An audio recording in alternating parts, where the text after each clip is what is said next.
What's up everyone, this is part 2, breaking down more viral clips on Instagram for sideline swap. Excited to dig in today. The first thing I said when I saw this is very Brian Langtree-esque, right? Stepping in, being a threat, ready to wind up and shoot it, and then just tucks it right behind his back as he then follows through, hits the one more on the base, attackman catches, finishes 5-hole. Very similar right here. Brian Langtree, same thing, pops it off his shoulder to Westervelt, who turns around, catch, finish, right? But really sick play. I think a lot of players, including myself, have watched that clip for years growing up trying to emulate that. So pretty cool to see someone really put that to use.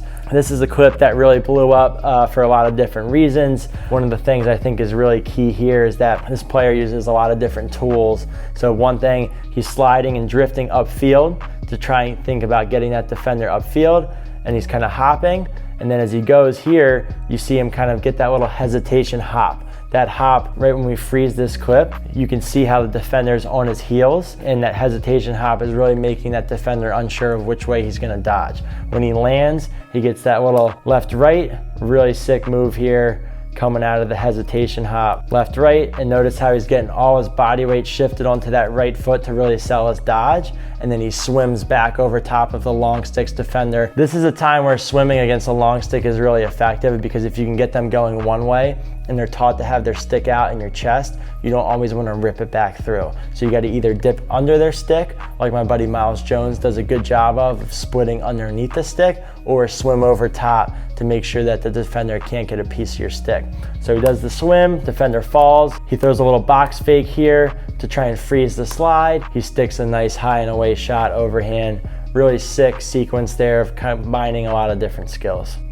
All right, one of the keys here is that the shooter catches it, gets it in and out. It's basically like catching it loaded, and notice how he's catching it by his knees and he's releasing it from the same spot. So especially here, as the defender's approaching hard out to his hands, he's not able to take a ton of time and step into it. So being able to catch and release from wherever the ball is fed to you is really key. So he has a nice low to high, sticks opposite high, opposite high and away on a lefty goalie here. So really nice placement.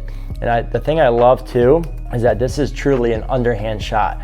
In this underhand release, if you can keep underhand low to high and underhand low to low with the same looking shot, it can be really hard to read. So it just gives you that extra advantage when you're trying to make sure the goalie can't predict where you're shooting. Little nice series of moves here. It looks like, one of the things I remember when I was growing up, and a lot of you younger players might feel this way, there's this combination of dodging too much and re-dodging and making sure that you're trying to really beat your defender, versus simply, if you don't draw a slide, you really didn't create any offense. So there's always a fine balance of that for an offensive player, and those are conversations that you have to have with your coach. But here we see he's kind of hopping, he's bouncing into this, makes a little move, doesn't really get him on the first dodge. He sees the Hereford defender start to hedge to him, and then when he rolls back, right, and he's looking to feed it, the Hereford defender does a nice job of hedging and recovering. So this is an example of where you want to re-dodge here, because if he were to just turn away and throw it back,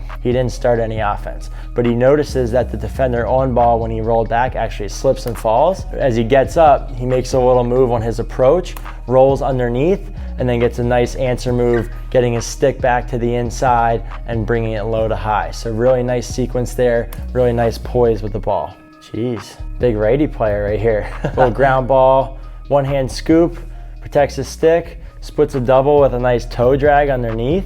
And this is where, when you're trying to make a play on a sideline, you're just trying to avoid two guys running at you. So really nice awareness on the side of the field. He escapes pressure, right? Throws a little fake.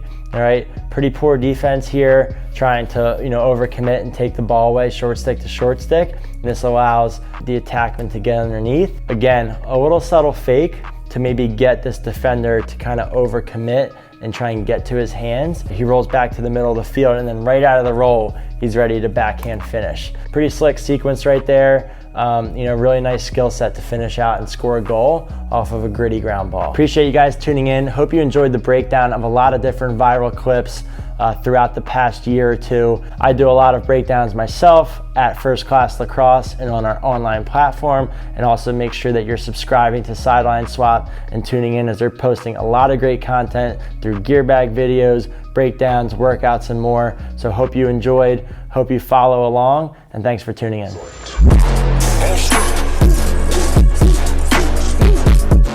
on records, got records on records, I'm riding around in the coupe.